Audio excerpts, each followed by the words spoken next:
विशुद्धं परं सच्चिदानन्दरूपं गुणाधारमाधारहीनं वरेण्यं महान्तं विभान्तं गुहान्तं गुणान्तं सुखान्तं परं धाम रामं प्रपद्ये। शिवं नित्यमेकं विभुं तारकाख्यं सुखाकारमाकारशून्यं सुमान्यं महेशं कलेशं सुरेशं परेशं नरेशं गिरीशं परिशं प्रपद्ये। यदा वर्ण्यत कर्णमूले अन्तकाले शिवो राम रामेति रामेति काश्यां तदेकं परं तारक ब्रह्मरूपं भजेऽहं भजेऽहं भजेऽहं भजेऽहं। महारत्नपीठे शुभे कर्णमूले सुखासीनमादित्यकोटिप्रकाशं सदा जानकी लक्ष्मणोपेतमेकं सदा रामचन्द्रं भजेऽहं भजेऽहं। मनोजवं मारुततुल्यवेगं जितेन्द्रियं बुद्धिमतां वरिष्ठं वातात्मजं वानरयोथमुख्यं श्रीरामदूतं शरणं प्रपद्ये। नारायणं नमस्कृत्यं नरं चैव नरोत्तमं देवीं सरस्वतीं व्यासं ततो जयमुदीरयेत्। वसुदेवसुतं देवं कंसचाणूरमर्दनं देवकी परमानन्दं कृष्णं वन्दे जगद्गुरुं। बोलिए श्री वृंदावन बिहारी लाल की जय, श्री गुरुदेव भगवान की जय, सियावर रामचंद्र भगवान की जय, उमापति महादेव की जय, पवन सुत हनुमान की जय, सब संत भक्तों की जय। हर हर हर Mahadev. Shri Harihar charitable and welfare trust के तत्वावधान में आप सत्संग प्रवचन श्रवण कर रहे हैं। आपने विद्यार्थी के कर्तव्य, संतान के कर्तव्य को श्रवण किया और आज गीता दर्पण से आहार शुद्धि आपको श्रवण कराए नहीं जा रहे हैं। आप आहार शुद्धि को प्यार से प्रेम से श्रवण करिए। श्री कृष्ण गोविंद हरे मुरारे, हे नाथ नारायण वासुदेवा। श्री कृष्ण गोविंद हरे मुरारे, हे नाथ नारायण वासुदेवा। अब बताते हैं मनुष्यों की जो स्वाभाविक वृत्ति स्थिति भाव बनता है उसके बनने में कई कारण हैं। यानी जो उसका स्वाभाविक वृत्ति, जैसे कहते हैं स्वभाव में ही ऐसा है, तो स्वभाव में जो वृत्ति है और स्थिति है और उसका भाव है वो कैसे बनता है, इसके बनने में कई कारण हैं। उनमें आहार भी एक कारण है। कहावत है कि जैसा खाए अन्न वैसा भाए मन, वैसा ही मन बनता है। अतः आहार जितना सात्विक होता है मनुष्य की वृत्ति उतनी ही सात्विक बनती है। अर्थात सात्विक वृत्ति के बनने में सात्विक आहार से सहायता मिलती है। आपको आहार सात्विक करना है तो स्वभाव आपका सात्विक हो जाएगा। एक दिन में नहीं होगा, लगातार करते रहना है। आप तामसी बाजार के फास्ट फूड खा रहे हैं तो इनसे स्वभाव कैसे सही बनेगा? इनसे, क्योंकि ये तामसी हैं, इनसे तामसी स्वभाव बनेगा। गीता में आहार का स्वतंत्र रूप से वर्णन नहीं हुआ है, प्रत्युत आहारी व्यक्ति का वर्णन होने से आहार का वर्णन हुआ है। जैसे सात्विक व्यक्ति को प्रिय होने से सात्विक आहार का, राजस व्यक्ति को प्रिय होने से राजस आहार का, और तामस व्यक्ति को प्रिय होने से तामस आहार का वर्णन हुआ है। यानी सात्विक व्रत जो पुरुष है, जिसको सात्विकता प्रिय है उसको सात्विक आहार पसंद है, जिसको राजसी स्वभाव है उसको राजसी आहार पसंद है, और जिसको तामसी स्वभाव है उसको तामसी आहार पसंद होता है, उसका वर्णन हुआ है। अतः गीता में जहाँ जहाँ आहार की बात आई है वहाँ भगवान ने आहारी का ही वर्णन किया है। जैसे नियत आहारा, पद में नियमित आहार करने वाले का नात्यसनस्तस्तु योग अस्ति ने चेकांतमसनत है। पदों में अधिक खाने वाले और बिल्कुल न खाने वाले का यदसनासी, पद में भोजन के प्रभाव को यानी भोजन के पदार्थ को भगवान के अर्पण करने वाला और लघुवासी अर्थात पद में अल्प भोजन करने वाले का वर्णन किया गया है। गीता में जो तीनों सत्व रज और तम गुणों का वर्णन हुआ है उनमें तारतम्य रहता है। सात्विक मनुष्य में सत्व गुण की प्रधानता होने पर भी साथ में राजस तामस स्वभाव रहते हैं। राजस मनुष्य में रजोगुण की प्रधानता होने पर भी साथ में सात्विक तामस भाव रहते हैं। तामस मनुष्य में तमोगुण की प्रधानता होने पर भी साथ में सात्विक राजस भाव रहते हैं। इसका कारण यह है कि संपूर्ण सृष्टि त्रिगुणात्मक है, तीनों गुणों से ओतप्रोत है। सतोगुण रजोगुण तमोगुणों से संपूर्ण सृष्टि ओतप्रोत है, इसका ये मतलब है। अतः सात्विक मनुष्य को सात्विक पदार्थ स्वाभाविक प्रिय लगने पर भी तीनों गुणों का मिश्रण होने से अथवा पहले राजस तामस पदार्थों के सेवन के अभ्यास से, यानी पहले किया था अभी सात्विक कर रहे हैं, पहले आपने राजस तामस भोजन किया था, अभी आप राजस कर रहे हैं, पहले सात्विक और तामस भी किया था, अभी आप तामस कर रहे हैं, पहले आपने राजस और सात्विक भोजन किया था। इस प्रकार से पहले के सात्विक पदार्थ प्रिय लगने पर भी तीनों गुणों का मिश्रण रहने से अथवा पहले राजस तामस पदार्थों के सेवन के अभ्यास से अथवा शरीर में किसी पदार्थ की कमी होने से अथवा शरीर बीमार हो जाने से कभी कभी राजस तामस भोजन की इच्छा हो जाती है। जैसे खूब नमक या नमकीन पदार्थ पाने की मन में इच्छा आ जाती है। कई बार कहते आज तो चटपटा खाने का मन है, चटपटा खाओ, तो ये राजसी भोजन हो गया। और बहुत ज़्यादा चटपटा है वो तामसी में भी आ जाता है। अगर बहुत ज़्यादा आती है, सहन नहीं हो रहा है तो अथवा अधपका साग आदि पदार्थ पाने की मन में इच्छा हो जाती है। शरीर में कोई भारीपन है, कुछ है, बोले चलो आज तो हल्का भोजन खिचड़ी बनाएंगे, तो ऐसा स्वभाव आ जाता है। राजस मनुष्य को राजस पदार्थ स्वाभाविक प्रिय लगने पर भी तीनों गुणों का मिश्रण होने से अथवा पहले सात्विक तामस पदार्थों के सेवन के अभ्यास से अथवा अन्य किसी कारण से कभी कभी सात्विक तामस पदार्थों की इच्छा हो जाती है। जैसे पहले दूध काजू पिस्ता बादाम आदि का सेवन किया है, पहले किया है, अब बंद कर दिया, तो कभी कभी दूध मलाई काजू बादाम पिस्ता खाने की इच्छा हो जाती है, क्योंकि पहले आपने खाया है। तो बीमारी के कारण शरीर कमजोर होने पर बल बढ़ाने के लिए उन सात्विक पदार्थों की इच्छा हो जाती है। ऐसे कभी कभी लहसुन प्याज आदि तामस पदार्थों की भी इच्छा हो जाती है। तामस मनुष्य को तामस पदार्थ स्वाभाविक प्रिय लगने पर भी शरीर में कमजोरी आ जाने आदि के कारण से दूध घी आदि सात्विक तथा खट्टे नमकीन आदि राजस पदार्थों की इच्छा हो जाती है।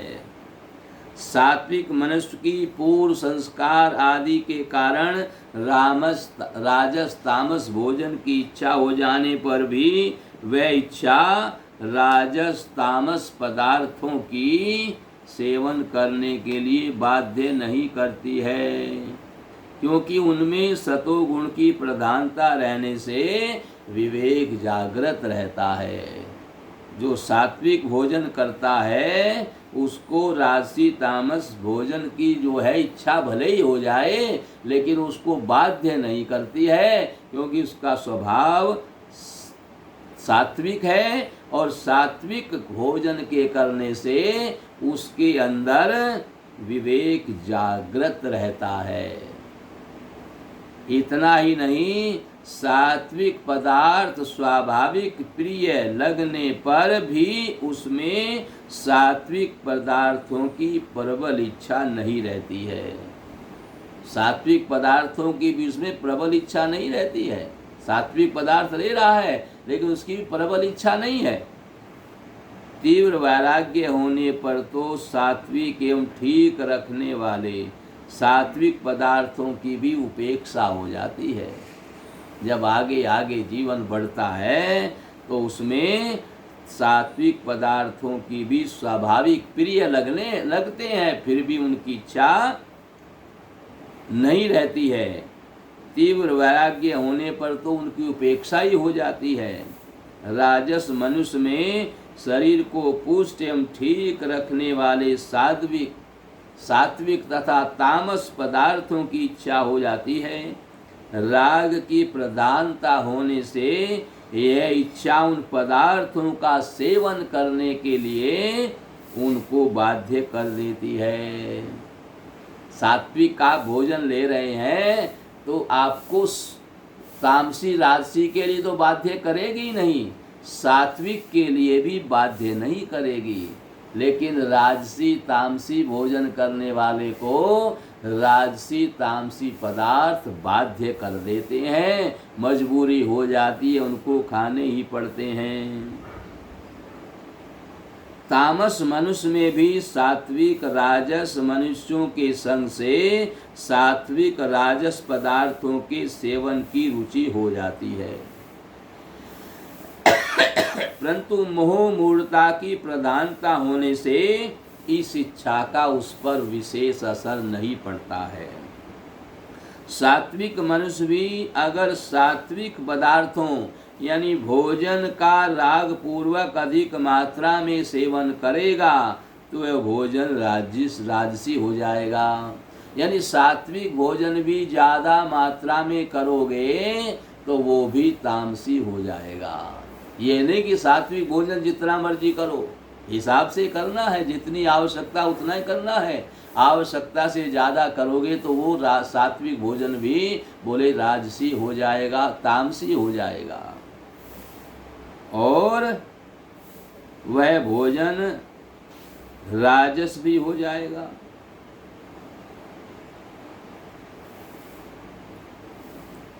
जो परिणाम में दुख शोक एवं रोगों को देने वाला हो जाएगा। सात्विक भोजन रोग पैदा नहीं करता, लेकिन ज़्यादा मात्रा में लेंगे तो रोग पैदा करने वाला हो जाएगा। जो परिणाम में दुख और शोक देगा, अगर वह लोभ में आकर अधिक मात्रा में पदार्थों का सेवन करेगा तो वह सात्विक भोजन भी तामस हो जाएगा। जो अधिक निद्रा और आलस्य में लगा देगा। राजस मनुष्य भी अगर राजस भोजन को राग पूर्वक करेगा तो परिणाम में रोग, पेट में जलन आदि होंगे। अगर वह उन्हीं पदार्थों का सेवन अधिक मात्रा में करेगा तो जलन, दुख, रोग आदि के साथ साथ निद्रा, आलस्य आदि भी बढ़ जाएंगे। अगर वह विवेक विचार से उसी भोजन को थोड़ी मात्रा में करेगा तो उसका परिणाम राजस यानी दुख शोक आदि न होकर सात्विक होगा। तामसी भोजन भी अगर आप कम मात्रा में लेंगे, राजसी तामसी भोजन भी कम मात्रा में लेंगे तो वो भी सात्विक होगा। अर्थात अंतःकरण में निर्मलता, शरीर में हल्कापन, ताजगी आदि होंगे। निद्रा कम आएगी, आलस्य नहीं आएगा, क्योंकि उसने युक्त आहार किया है। जितनी आवश्यकता उतना आहार करोगे तो तामसी नहीं बनोगे, आलस्य नहीं आएगा, निद्रा नहीं आएगी। तामस मनुष्य अगर तामस भोजन को मोहपूर्वक करेगा तो तामसी वृत्तियां ज़्यादा पैदा होंगी, मगर अगर उसी भोजन को वह थोड़ी मात्रा में करेगा तो वैसी वृत्तियां पैदा नहीं होंगी, सामान्य वृत्तियां रहेंगी, अर्थात अधिक मोहित करने वाली वृत्तियां नहीं होंगी। भोजन के पदार्थ सात्विक होने पर भी अगर वे न्याय युक्त एवं सच्ची कमाई के नहीं होंगे, प्रत्युत निषिद्ध रीति से पैदा किए होंगे, तो उनका नतीजा भी अच्छा नहीं होगा। सात्विक भोजन भी अगर आपकी कमाई अच्छी नहीं है, कमाई दूषित है, तो उसका नतीजा भी अच्छा नहीं होगा।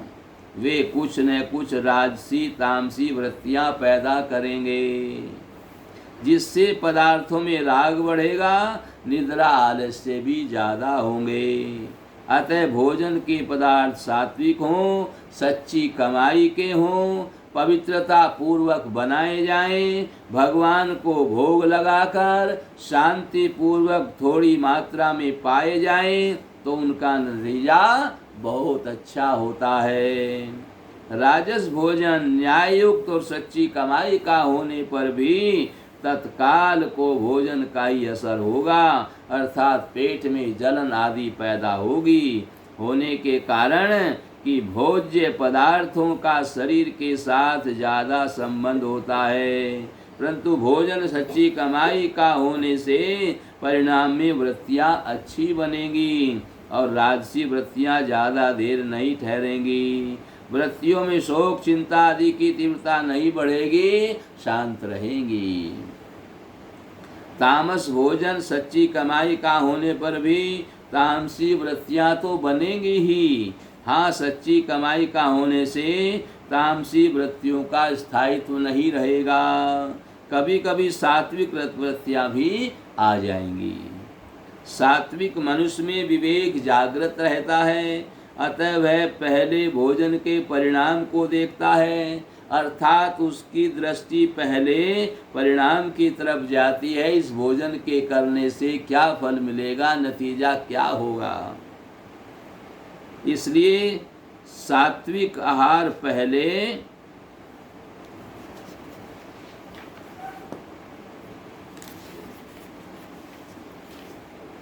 फल, सात्विक आहार पहले फल अर्थात परिणाम का और पीछे भोजन के पदार्थों का वर्णन हुआ। राजस मनुष्य में राग रहता है, भोज्य पदार्थों की आसक्ति रहती है, इसलिए राजस आहार में पहले भोज्य पदार्थों का, पीछे फल अर्थात परिणाम का वर्णन हुआ है। तामस मनुष्य में मोह और मूढ़ता रहती है, अतः वह मोहपूर्वक ही भोजन करता है, इसलिए तामस आहार में केवल तामस पदार्थों का ही वर्णन आया है, फल परिणाम का वर्णन आया ही नहीं है। किसी भी वर्ण आश्रम संप्रदाय का मनुष्य क्यों न हो, अगर वह पारमार्थिक मार्ग में लगेगा, साधन करेगा, तो उसकी रुचि, उसकी प्रियता स्वाभाविक ही सात्विक आहार में होगी, राजस तामस आहार में नहीं। सात्विक आहार करने से वृत्तियाँ सात्विक बनती हैं और सात्विक वृत्तियों से सात्विक आहार में प्रियता होती है।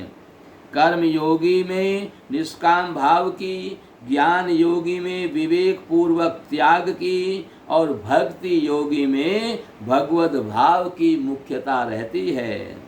उनके सामने भोजन के पदार्थ आने पर भी वह उन पदार्थों का खिंचाव, उनका खिंचाव प्रियता पैदा नहीं होती। जैसे कर्म योगी के सामने भोजन आ जाए तो उसमें सुख एवं भोग बुद्धि न रहने से वह राग पूर्वक भोजन नहीं करता है, अतः भोजन में सात्विकता की कमी रहने पर भी निष्काम भाव होने से भोजन में सांगोपांग सात्विकता आ जाती है। ज्ञान योगी संपूर्ण पदार्थों से संपूर्ण विवेक पूर्वक संबंध विच्छेद करता है। अतः भोज्य पदार्थों में संबंध न रहने के कारण वह जो भोजन करता है वह सात्विक हो जाता है। भक्ति योगी भोज्य पदार्थों को पहले भगवान के अर्पण करके फिर उनको प्रसाद रूप से ग्रहण करता है, अतः वह भोजन सात्विक हो जाता है। सवाल करते हैं कि आयुर्वेद और धर्मशास्त्र में विरोध क्यों है? जैसे आयुर्वेद अरिष्ट, आसव, मदिरा, मांस आदि का विधान करता है और धर्मशास्त्र इनका निषेध करता है, फिर ऐसा क्यों? तो उत्तर में बताते हैं शास्त्र 4 प्रकार के हैं। नीति शास्त्र, आयुर्वेद शास्त्र, धर्म शास्त्र और मोक्ष शास्त्र। नीति शास्त्र में धन, संपत्ति, जमीन, जायदाद, वैभव आदि को प्राप्त करने का एवं रखने का उद्देश्य ही मुख्य है। नीति शास्त्र में कूटनीति का वर्णन भी आता है, जिसमें दूसरों के साथ छल, कपट, विश्वासघात आदि करने की बात भी आती है, जो ग्राह्य नहीं है। आयुर्वेद शास्त्र में शरीर की ही मुख्यता है, अतः उसमें वही बात आती है जिससे शरीर ठीक रहे। वह बात कहीं कहीं धर्म शास्त्र के विरुद्ध भी पड़ती है। धर्म शास्त्र में सुख भोग की मुख्यता है, अतः उसमें वही बात आती है जिससे यहाँ भी सुख हो और परलोक में भी यानी स्वर्ग आदि लोकों में भी सुख हो जाए। मोक्ष शास्त्र में धर्म विरुद्ध बात नहीं आती है, उसमें सकाम भाव का भी वर्णन आता है, पर उसमें महिमा नहीं कही गई है, प्रत्युत निंदा ही कही गई है। कारण कि साधक में जब तक सकाम भाव रहता है तब तक परमात्म प्राप्ति में देरी नहीं आती है। इस लोक और परलोक के सुख की कामना का त्याग करने पर धर्मशास्त्र भी मोक्ष देने में सहायक हो जाते हैं। आयुर्वेद में शरीर की मुख्यता रहती है, अतः किसी भी तरह से शरीर स्वास्थ्य निरोग रहे, इसके लिए आयुर्वेद में बड़ी बड़ी जड़ी बूटी हैं, उनसे बनी बनी दवाइयाँ हैं तथा मांस, मदिरा, आसव आदि के सेवन का विधान आता है।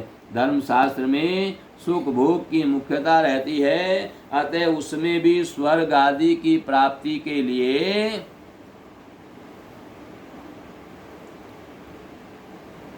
किए जाने वाले अश्वमेध आदि यज्ञों में पशु बलि का हिंसा का वर्णन आता है। वैदिक मंत्रों के द्वारा विधि विधान से की हुई वैदिक की हिंसा को हिंसा नहीं माना जाता है। हिंसा न मानने पर भी हिंसा का पाप तो लगता ही है। सत्य क्रतु इंद्र सो यज्ञ करके बनने वाला भी दुखी होता है, उस पर भी आफत आती है। उसके मन में ईर्ष्या, भय, अशांति आदि होते हैं कि मेरा पद कोई छीन ना ले आदि। यह वैदिक हिंसा के पाप का ही फल है। यानी आप धर्म के कार्य करके भी ये दुख ना आए आपको, ऐसा नहीं है, क्योंकि धर्म में आपने जो पाप किया है वो भी तो आपको भोगना पड़ेगा। चाहे आपने यज्ञ के लिए ही किया है, लेकिन फिर भी पाप तो किया ही है, इसलिए भोगना पड़ता है। इसके सिवाय मांस का सेवन करते करते मनुष्य का स्वभाव बिगड़ जाता है।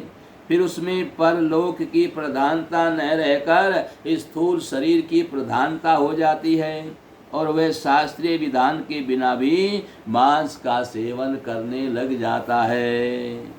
आयुर्वेद में हिंसा की सीमा नहीं होती, क्योंकि उसमें स्थूल शरीर को ठीक रखने की मुख्यता है, अतः उसमें परलोक के बिगड़ने की परवाह नहीं होती।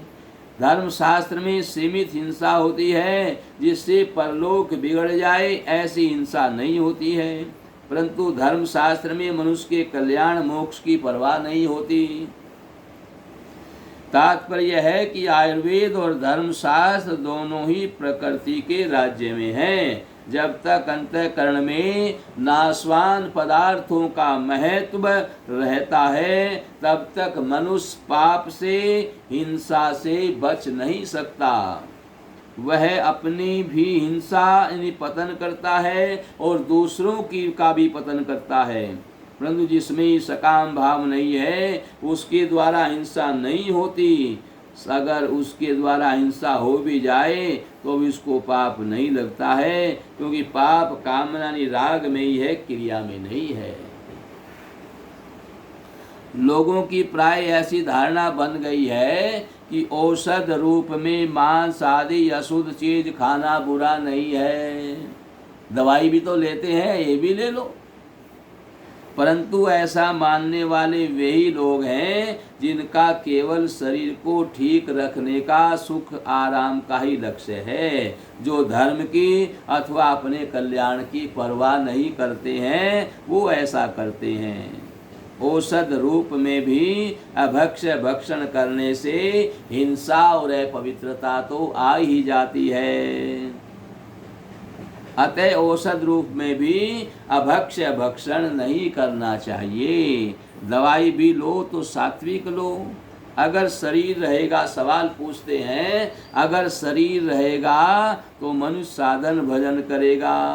अभक्ष्य भक्षण करने से अगर शरीर बच जाए तो क्या हानि है?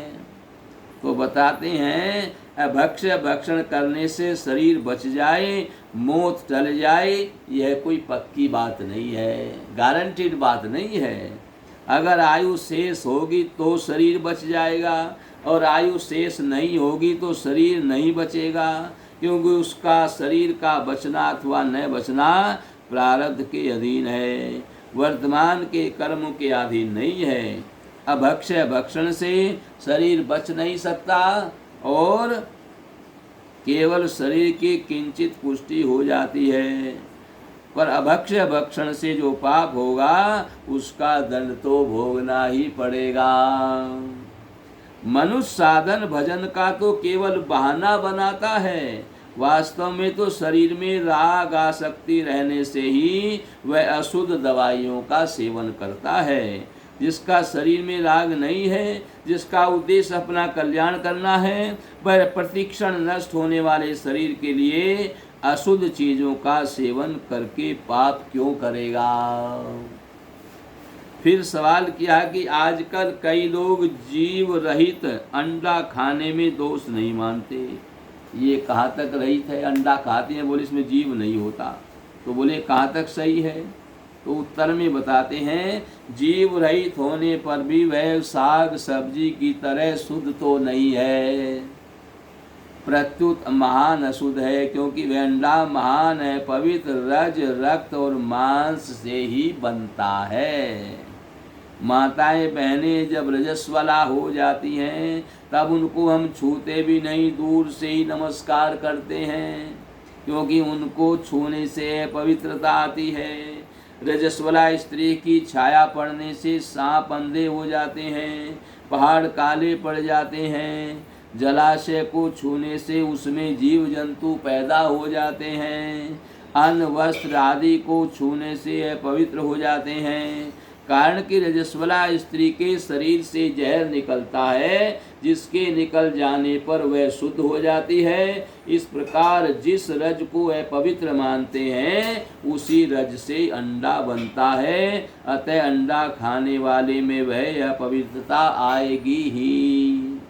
जो व्यक्ति जीव रहित अंडा खाने लग जाएगा वह फिर जीव वाला अंडा भी खाने लगेगा। इसके सिवाय जीव रहित अंडों में जीव वाले अंडों की मिलावट ना हो, इसका भी क्या पता। अतः प्रत्येक दृष्टि से अंडा खाना निषिद्ध है, पाप लगता है।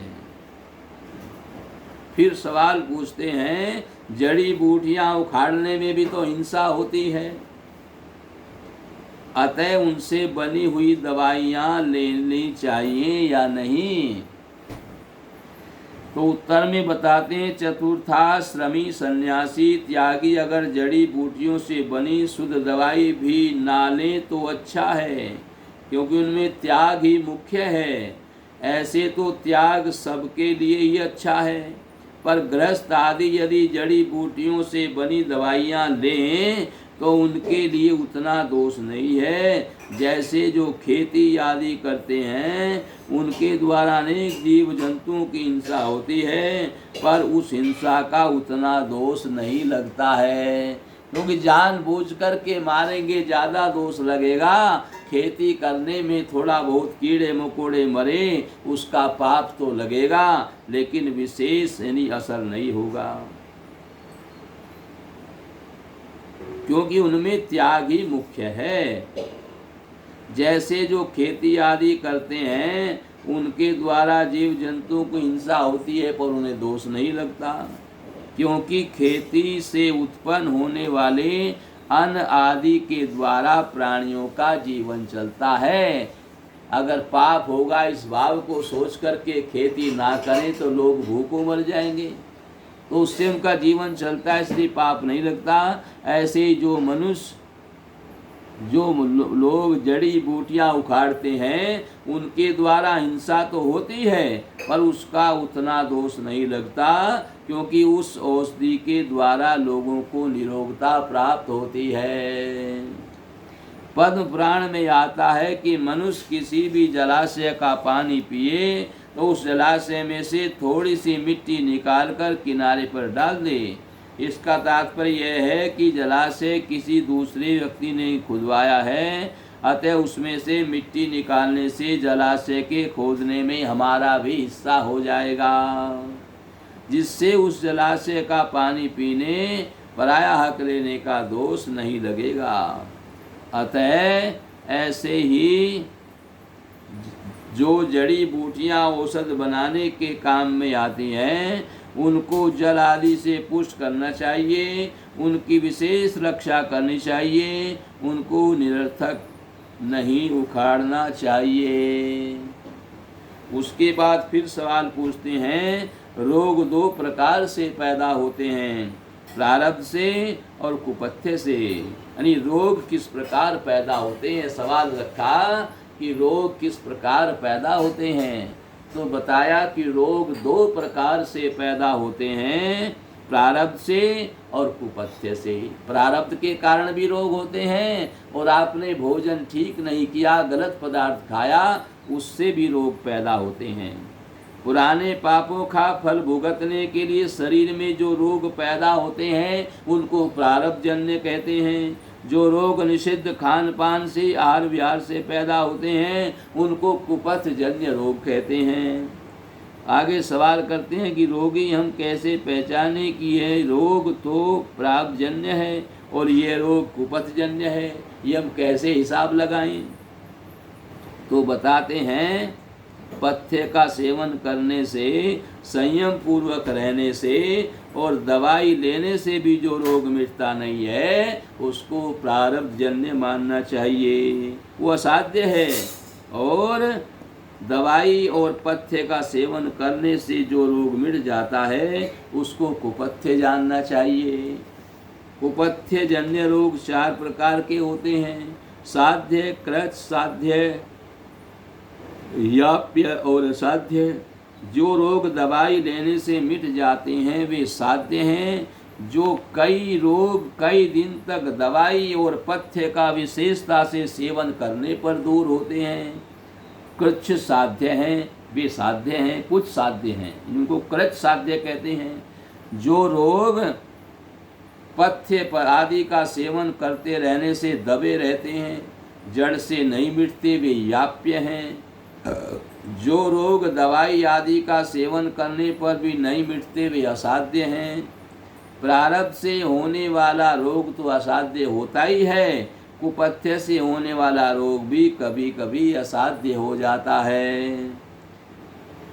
ऐसे असाध्य रोग प्राय दवाइयों से दूर नहीं होते, किसी संत के आशीर्वाद से, मंत्रों के प्रबल अनुराग से, भगवत कृपा से ऐसे रोग दूर हो सकते हैं। फिर सवाल किया है कि कुपथ्य रोग के असाध्य होने में क्या कारण है?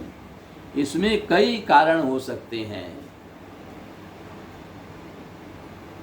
जैसे रोग बहुत दिन का पुराना हो जाए, दूसरे तात्कालिक रुचि के कारण रोगी कुपथ्य का सेवन कर ले, तीसरे दवाइयों के बनाने में मात्रा आदि की कमी रह जाए, चौथे जिन जड़ी बूटियों आदि से दवाइयाँ बनती हैं वे पुरानी हों, ताज़ी न हों, रोगी का वैद्य पर और औषध पर विश्वास ना हो, रोगी खान पान आदि में संयम ना रखता हो, रोगी ब्रह्मचर्य का पालन ना करे, आदि आदि कारणों से कुपथ्य जन्य रोग भी जल्दी नहीं होते हैं। जो रोगी बार बार तरह तरह की दवाइयाँ लेता है, दवाइयों का अधिक मात्रा में सेवन करता है, उसको दवाइयों से विशेष लाभ नहीं होता, क्योंकि दवाइयाँ उसके लिए आहार रूप हो जाती हैं। देहात में रहने वाले प्राय दवाई नहीं लेते, और पर कभी वे दवाई ले लें तो उन पर दवाई बहुत अधिक असर करती है। जो मदिरा, चाय आदि नशीली वस्तुओं का सेवन करते हैं उनकी आंखें खराब हो जाती हैं, जिससे उनके शरीर पर दवाइयाँ असर नहीं करती। जो धर्मशास्त्र और आयुर्वेद शास्त्र के विरुद्ध खान पान आहार विहार करता है, उसका कुपथ्य जन्य रोग दवाइयों का सेवन करने पर भी दूर नहीं होता। कुपथ्य का त्याग और पथ्य का सेवन करना चाहिए तथा संयम से रहना, ये तीनों बातें दवाइयों से भी बढ़कर रोग को दूर करने वाली हैं। रोगी के साथ खाने पीने से, रोगी के पात्र में भोजन करने से, रोगी के आसन पर बैठने के से, रोगी के वस्त्र आदि की को पहनने से आदि ऐसे संकर मिश्रित रोग हो जाते हैं जिनकी पहचान करना बहुत ही कठिन हो जाता है। जब रोगी की पहचान ही नहीं होगी तब फिर उस पर दवा कैसे काम करेगी। रोग की पहचान तो हो सबसे पहला कि रोग हमारी समझ में आ जाए।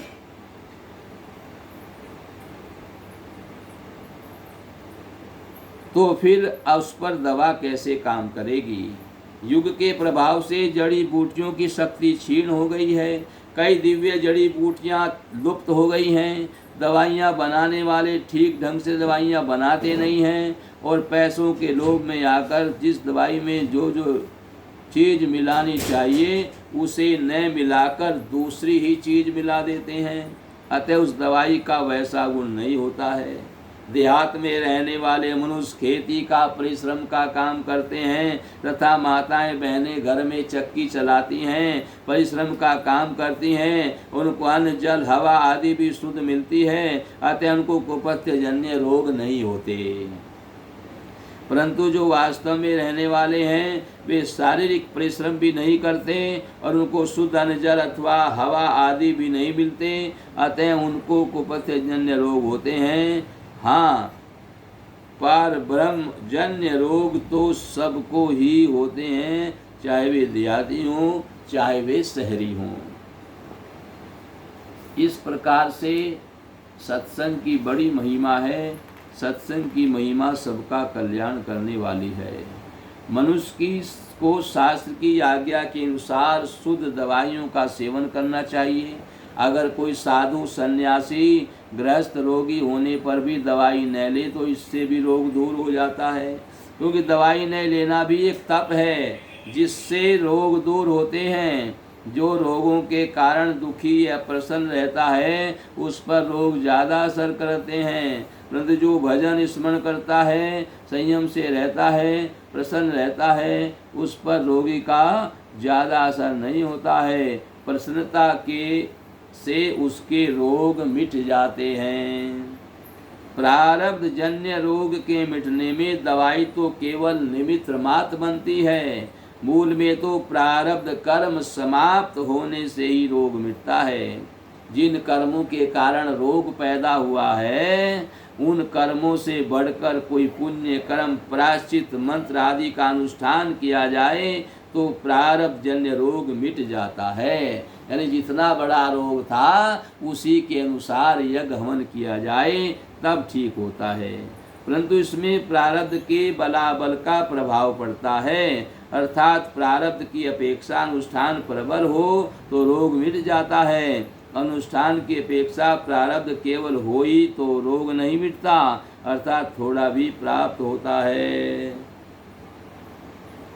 तो रोग जो है हमारे शरीर में कुपथ्य से, गलत खान पान से आते हैं और वो बिना दवाई के भी जा सकते हैं, पर जब जाएंगे, जब हमें अटल विश्वास परमात्मा में हो, तब वो बीमारी जाएगी। वरना उसको दवाई खाओ, इलाज करो, उसी से वो दवाई, वो रोग जाएगा। तो आज यहीं पर कथा का विश्राम है। कल आगे की कथा श्रवण कराई जाएगी। अभी नाम संकीर्तन करें और आगे की कथा के लिए कल तैयार होकर के आएँ। श्री राम जय राम जय जय राम, श्री राम जय राम जय जय राम, श्री राम जय राम जय जय राम, श्री राम जय राम जय जय राम।